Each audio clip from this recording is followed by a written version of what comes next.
You're listening to Power Talk, Berkeley Electric Cooperative's official broadcast about the cooperative, our communities, and ways to use energy wisely.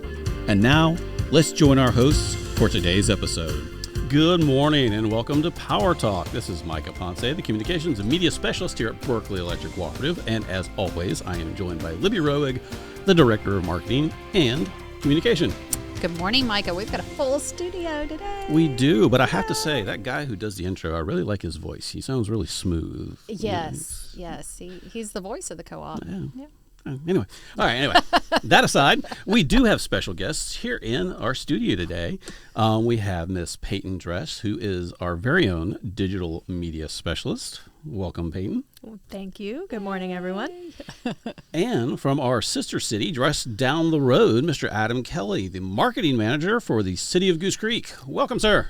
Thank you so much. I'm happy to be here. Well, we're glad to have you. We got two great social media minds here.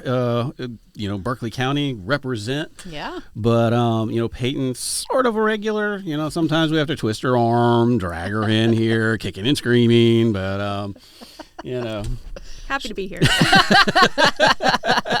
That was in the script. It's like, Peyton, can you know? But I need to know.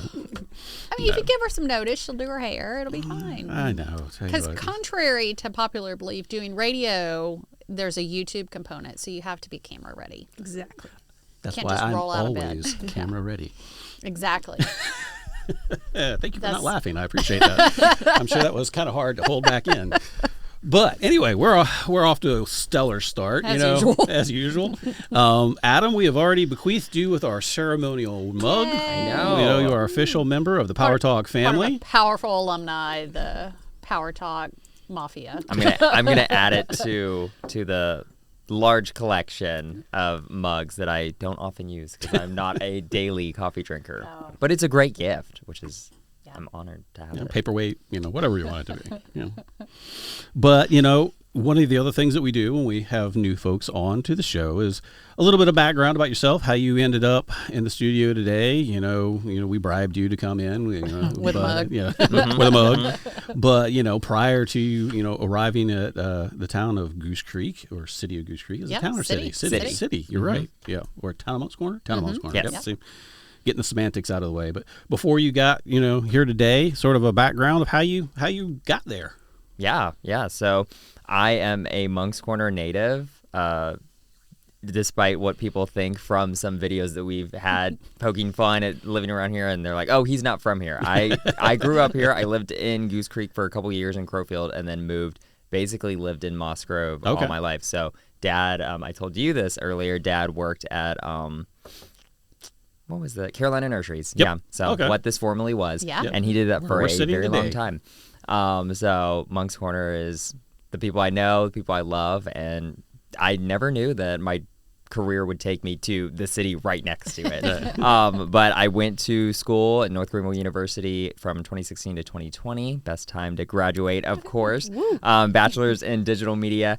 And at the time, I was doing a summer internship with the city of Charleston, and it was communications, but for the recreation department. So it was a really formative experience for me, learning more event photography and doing recreation guides and things like that. But I also got to explore just a whole area that I didn't know because Charleston has camps and programs and things like that on Daniel Island, Johns James, the Peninsula, and West Ashley. So I was driving a van everywhere with a camera. I was doing reader boards because, Charleston's old-fashioned. They have all their different types of marketing. So I would go take a van, get on the side of the highway, change reader boards every single week. I loved it. And then because of COVID, they had budget cuts, so I had transitioned to a recreation specialist on Daniel Island for a couple months. Funny enough, though, my brother-in-law, my sister was getting married, and he had his bachelor's trip. And in athletics, I don't know if any of y'all have done athletics with recreation and stuff, you can't take off weekends. That's when game days are every single weekend. You can take off other days, you can't take off weekends. But I really wanted to go skiing for the first time, so I just quit. One way to do it. So left that job. And then I was freelance for about a year doing portraits. I did a lot of graduations, families, couples, you name it. And then landed with City of Goose Creek. So Crystal Reed, our recreation director, I worked with her at the City of Charleston, and then she as the programs director, and then she moved to Goose Creek, and I had several lunches with her trying to convince me, but as a freelance person who has a flexible schedule, Right. It was very hard to convince me to go in for an 8 to 5, but 2.5 years later, here we are. I started as the marketing, branding, and design assistant, and then got promoted to marketing manager this summer. So. And I would argue you do not work 8 to 5. I was about Correct. to say that. As You well. work 12:01 a.m. to 11:59 p.m. Whatever they need me for, camera in hand or staring at the phone to answer a DM, take photos, you name it. At the same time, though, I mean, I think there's a reason why I've stayed there for as long, especially because they expect the younger generation to jump around, leave, go other Right. places and all. But I mean, to me, the City of Goose Creek, my team has really treated me really well, and they want me to grow in my career, but they're also very flexible. So, Yeah. like you said, not always working 8 to 5, but then sometimes I can come in a little bit later, Yeah. leave a little bit earlier. I'm not going to argue about it. Yeah. And Yeah. obviously, there haven't been any conflicting skiing trips that have come up. So. No, thankfully, no. I can tie in work conferences now, so if I get to go network, then I'm going to make that into a trip. Yeah. Plus, it's a different age. You know, everybody can Zoom now, and I mean, you can do your job virtually anywhere. You know? I mean, I really forget that sometimes because I don't often work remotely. I think we've been talking about it now that I've been feeling a little bit stressed with a lot of things happening at once, but at the same time, I like to be in the office. I'm a very talkative, social person, so I need that person-to-person interaction. And also, I often get called during random times of the day, hey, can you take photos of this? Can we do a video? Things like that. So I'd rather be close so I can be there on call if needed, but trying to get that balance better. But I don't know how y'all feel about work-life balance. I feel like it can exist, but I know some people don't believe in it. I don't know. I'm probably the worst person to ask. Yeah, I like to believe in it, but sometimes jobs are got to answer when duty calls. Yeah. So it is what it is. Yeah. My parents ran a dairy as a hobby, so I don't really have very good work-life balance examples. And if if you don't know anything about dairy farming, the cows have to be milked twice a day, every morning, every evening. Yeah, You that- cannot not milk a cow. Right. Yeah, or you have problems. Or they explode. That's a fact. No. So, yeah. Well, I mean, today, we've Yeah. get a little bit off topic, which is the norm for the Dairy- show. If dairy you've farming. if you've ever listened before, but we're taking a peek behind the curtain for marketing and communications for your local not-for-profit utility and Berkeley Electric's largest municipality, Goose Creek. Our PR team, in particular, tries to meet our members where they are. Like you said, you got to go where the folks are. If you want content, you got to go to events. We do print publications like South Carolina Living. We do some TV, radio, YouTube channel, billboards, the whole 9 yards. We try to cover all of the bases because it's definitely not a one-size-fits-all approach because everybody consumes media differently, especially in the modern times that we have here. And even a language component. We do a Yeah. lot of Spanish language outreach. Yep. Like I can say in the modern times, because way back in the day, I started the face page for the co-op back in 2013, back in the olden times. And that's pretty rare, I would honestly say, for a municipality or just an organization that's not really in favor of starting socials. No, I mean, especially when you come to something like the utility industry, we're a relatively conservative group of folks. Yeah. So, inviting people to comment on what we're doing, and giving them the peek behind the curtain. Yeah. It was definitely a change in the mindset. We had to sort of ease our way into it. At first they didn't want to allow comments, and I had to explain, well, it's not very social if you don't allow comments. So, they agreed, okay, well, we'll just monitor it very closely. Yes. But we've been surprised. Our page has grown quite a bit, Oh, yeah. for utility. Used to be we only saw when we were at a storm or an outage, something bad happened. That's when we have people visit the page. But now, we've got a good diverse amount of content, try to bring the folks in. And, I'm sure you're in a similar boat with the communication to the city residents. I mean, you can't just do a one-size-all-fits approach. So, I mean, out of all those various forms of digital outreach, why is social media, a special communication method for y'all? I think especially a lot of people underestimate the size of Goose Creek, and when you look at it geographically, not many people have seen the map and how we're annexed, but I would personally say we are one of the oddest shaped cities, especially as we continue to grow. But however, the demographic is just large. We have a lot from the Navy base, but we also have a lot of young families that are moving here, and they came to move into more neighborhoods. And when you're driving around Goose Creek, that's really what the city is a lot of neighborhood units. It grew and started in 61 and into a bedroom community. And I think that's a pro and con that we face. I think people move here for that reason, but at the same time, the city, our administration, and the mayor understand that we need to meet them and provide things for them. Just because I grew up going to other cities to do things. Right. And I think now, though, it's really great to see Moncks Corner, Somerville, North Charleston, Goose Creek actually step up to the plate and figure out we need to provide entertainment, fun, and information and education to our residents so they understand, just because it's a lot of what is the government doing with our taxes all the time, and they want answers. So there's a lot of tangible things that we can do by having events.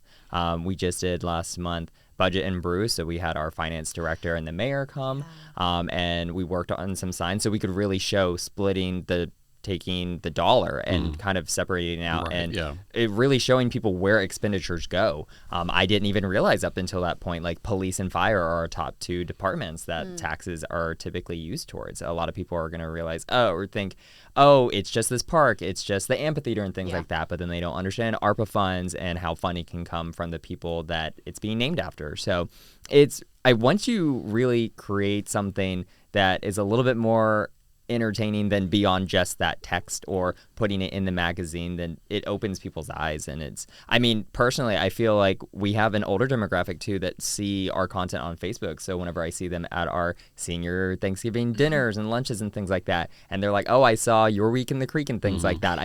It spans and reaches more people than you would normally expect. Yeah, and I loved the Budget and Brews event. I'm sorry I had to miss it, but my son was playing Goose Creek Rec Sports. Of course. So at the same time, but I thought the Budget and Brews was wonderful for transparency and engagement from the city. Yeah. And, we had Mayor Habib on a year or so ago, the podcast, and he's like, a lot of people would be surprised how young and affluent Goose Creek is as a municipality. So it has really changed from that sleepy military bedroom community. If we had, I've said this just a couple of days ago, if we had maybe like 5,000 or less residents, I could understand us trying to place focus on different marketing efforts. I've met a handful of people throughout the state who kind of focus more on their print marketing and things like that because their demographic really wants just something in hand or something on the news that they can watch or touch itself. But at the same time, 50,000 people, we're the 8th largest city in the entire state. And people don't understand we're in the top 10. And most of the low country is. Yeah, but it still has such a small town feel to it. I love the Christmas tree lighting event. I run into neighbors, and it makes the big environment seem small. And at this most recent Christmas tree lighting, I was standing there talking with Crystal Reed, our rec director for the city, and an older gentleman walked up, and he and Crystal talked for a second, and as he walked away, Crystal was telling me that he's not a social media user. He's not a digital person at all. And every month, Frank prints out the city newsletter. I know for exactly him. who you're talking about. Yeah. But where else would you find small town service in a big city? Oh yeah. Oh yeah. I feel like we've had staff that have been with the city long enough that they are going to meet those special needs, and that's what I do love about it. We're not losing our identity in that. Yeah. So Peyton, why is digital outreach good for the co-op? So I think in our space, it helps build a sense of trust, kind of like how you were saying, and even with events, we're able to kind of reach our members and tell the truth and kind of give them a different way to see what's going on here. And so there's no questions ever. We try to be as transparent as possible, and it opens that conversation for them. If they do have questions, they can comment and say, hey, well, what about this? Or why are we doing things this way? Or, it's a lot of information. We do have a lot of stuff going on. So it's just trying to be as open and responsive as possible to the public. It also helps if there is an emergency situation like an outage or maybe some severe weather coming through. We can send information out quickly, and we can reach a ton of people. I believe we're definitely over 17,000 followers on Facebook. Yeah. So, and that's just one channel. We have all of them. So just being able to hit such a large group of people for free so quickly and in real time, it can be very quick to just update a post and say, all right, here's where we are.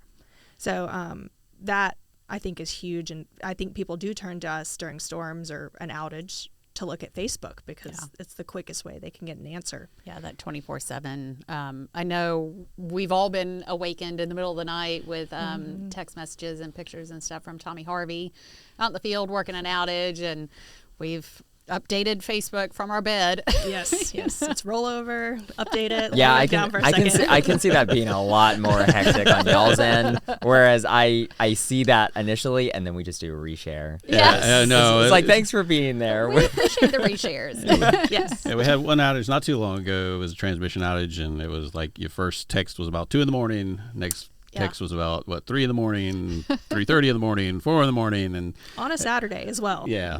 During the week. on and AM. on until Yeah. the power was back on, which took a good while. Oh, on yeah. that one because that happened on one of the coldest days of the year. So Yeah. Yeah. I mean, and the other part of it is too, and we're talking about like a diversity of messaging, especially with, the municipality, things can get complicated. Some, folks don't understand, how the taxes work and where the money's going. Same thing when it comes to the electrical industry. I mean, we've got a lot of moving parts, and it's a lot of stuff that people just really don't want to think about. Yeah, I mean, we talked about a transmission outage, Right. and the average person, myself included before I started working here, doesn't understand we're a distribution cooperative, so we don't handle transmission. That's a totally different company, and Right. we depend on them first. But then social media to the rescue because, of course, it's the middle of the night. It's getting cold, 40 degrees in some people's houses. They don't understand what's taking so long. Why is this not going on? And since it's a social media space, somebody who was a former lineman for another company came on and gave this very detailed Here's what's post going on. Yep. about all the things that have to happen before your power can come back on.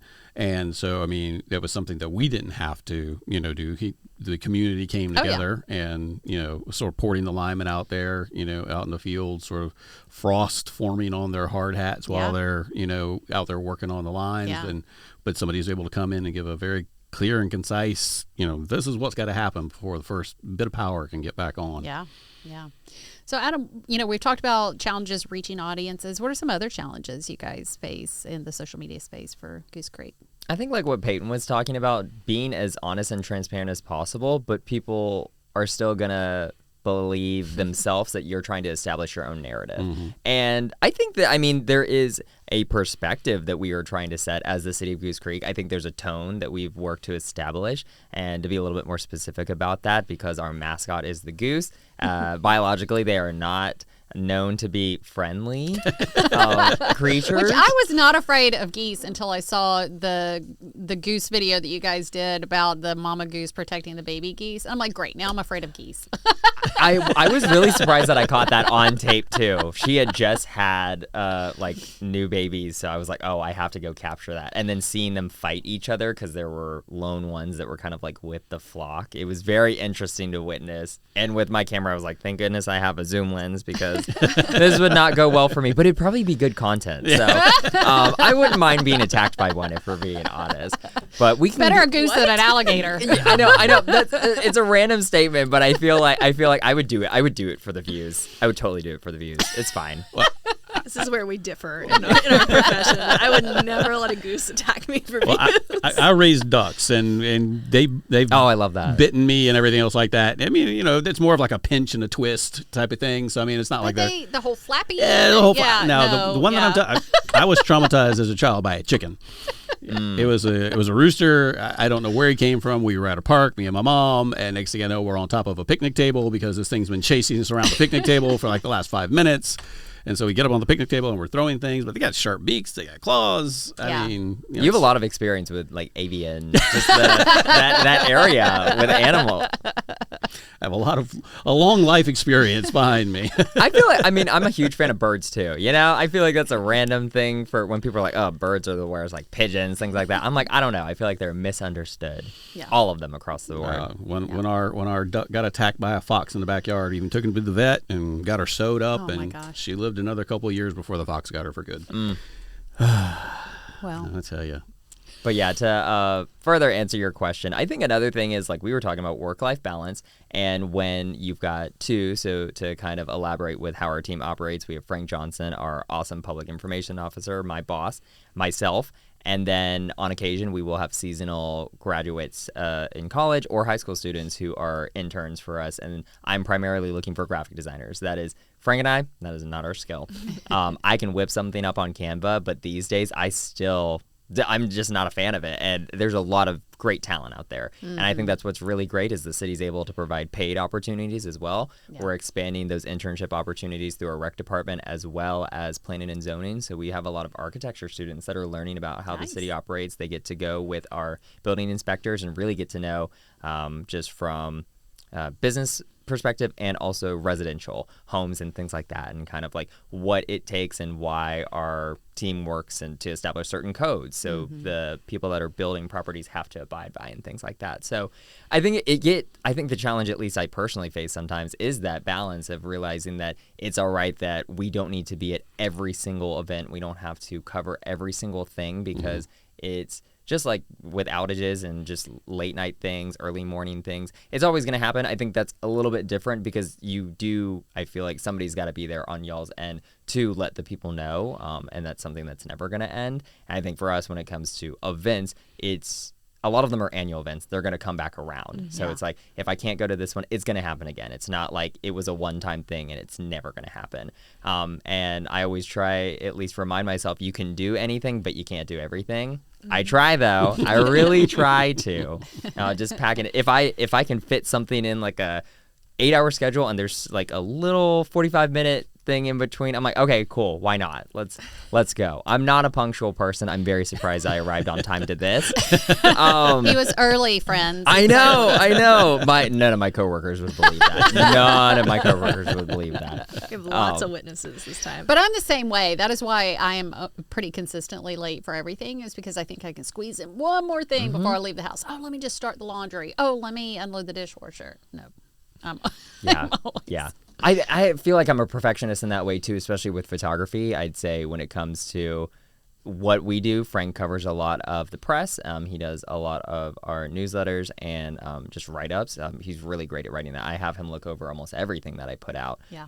Besides reels, which is why sometimes if you see a typo, he did not look at it. But on that side, and then on my side, I handle drone, photo, video, social. Sometimes I'm trying to do them all at once. So that's what is nice, I guess, about like having a little bit higher end equipment, is that I can take the photos and then also just use my hands as my own gimbal, get something that I can turn into a reel. And then I'm like, okay, cool. Check 2 boxes off.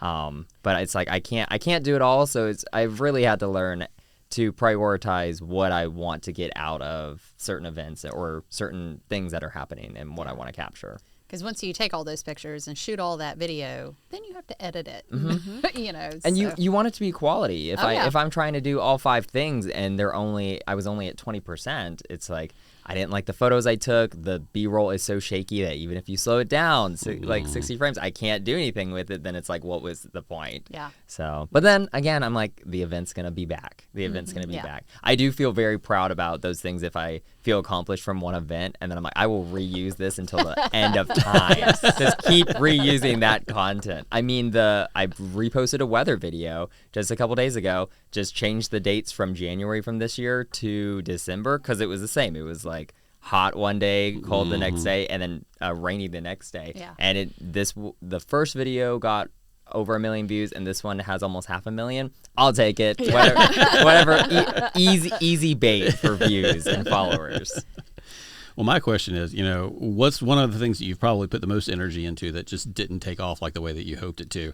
I mean, there was one where we have the elves that we do every year, and I spent countless hours doing doing what I thought was a fun little silent video take on some hijinks by the elves, and it just didn't go anywhere. Probably this time of year, people got other things to do, and plus we're putting out tons of content. But it's one of those things. It's like, okay, I put all this time into it, and it went nowhere.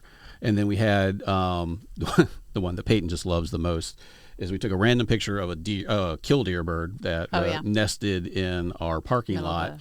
And it literally went viral, went around the world, got reposted everywhere, all the way out to India, Nice. got picked up everywhere. And that was just literally go click, and it just went crazy. But the one that you spent hours on didn't do anything. So what was your great white whale that got away? There's so many. I saw your face too, Peyton. So I gotta know. I need to hear your take on this. The one that immediately comes to mind. It's in the archives of my work phone, and it's off the record. I'd say, at least if the mayor hears this, it might be on a couple other people's phones, because I definitely airdropped it so they could have it in their archives. But Frank had a really great idea last year. City Council, the meeting in February fell on Valentine's Day. He sent the plainest email. I don't even think he included his signature, and it just said Valentine's video idea, mayor and council chambers, Valentine's video inviting people, and I was like, it was like sleazy jazz music and inviting people, and I ran into the office. I said, "This is great. I don't have an entire vision for what it's going to turn out to be, but we got a couple props. We had him come in. We lit a couple candles, and then we basically it's terrible. I'm surprised you haven't seen it yet. Basically, the script that we wrote for it was the most interesting man on earth. Oh, okay. So. I think he was wearing a chain. I have to look. He definitely had one too many buttons unbuttoned for the shirt. But he did everything that I had asked for. We only did a couple takes, and it was basically just inviting you to city council, but in definitely a more romantic way. And I found the right music, and after I edited it, it was just one of those, you feel so proud. You're looking at this. What a masterpiece. What a beautiful thing. Especially when it's less than a minute. It's just oh my gosh, I know. I thought in my mind, I'm I'm going to be sitting next to Mayor Habib on the Kelly Clarkson show, and we're going to be talking about how great this was. And then we, during our Super Bowl party, we showed it to all of the staff. Obviously, everyone was crying. Natalie is not an emotional person. Great boss, but she's just very, I don't know, she's great, but she's not, I don't know. I'm not going to, if she hears this, she's going to be like, what are you saying about me? But, let me just say, she tears formed in her eyes. I have never seen her so emotional about any video that I had made. So I felt very proud about that. Some family members though of the mayor were not fans of it, and he definitely, and I understandably wanted to run it by them first to see. And they were not fans. They had a different perspective on that, and I totally get it. I totally understand. And now it got pushed aside, and he said, "When I am no longer mayor, you are welcome to share this video." And Next I'm well, time it falls on Valentine's Day. Next time it falls on Valentine's Day. And Mayor Habib, so many people at the city are such great sports. Oh yeah. But one of my favorite moments with Mayor Habib was the viral dad calf moment. Oh my gosh. A couple of Christmas parades ago. And you say that, and we just had the parade, and I really I saw him walking, and I zoomed in on on the lower half, and I was I gotta get some high res pics of the calves. And then I'm why didn't I need to get video and use that? We met him afterwards, and I had put up my equipment, so I just took some phone stuff. But the calves were still calving. I'll say. I will say that. I mean, it was getting warm out too, so he was wearing shorts, and he has definitely played into that joke, which I think is great. Oh my gosh! But you mentioned Natalie, and I love when you guys lean into the whole Parks and Recreation, the TV show piece of that, because Natalie is a dead ringer for Amy Poehler. 100%. It's uncanny. Yeah. It took me over a year before. I mean, she's a very private person, understandably. I mean, she's so great. Incredible city administrator. So anything you heard about that earlier, Natalie, it was all in love. Yeah, Natalie, we love you. Yes, we do. But it took over a year. She'd always run from the camera. She did not want to be in front of it. And I think when we surprised her for her birthday back in 23 with a little pony, for Fall Little Festival. Yeah, little Sebastian. Sebastian. Oh my goodness. She was just all game to feed into it a little bit more. And Yeah. now sometimes she'll come to me with ideas, and if she's the one doing it, then I'm gonna try and make it happen. Oh my gosh. And that's what we did for the amphitheater. We recreated the first episode when they approached the big pit, and Leslie is envisioning what it could be, and she does mention an amphitheater. So Yeah. it was perfect timing. We had the help of our summer intern Reed Farley. He's a Clemson University student, and he filmed, and then we all got to partake in that. She committed to the entire bit, and it was awesome. I was shared it on my great. own personal page. I don't share anything. Yeah.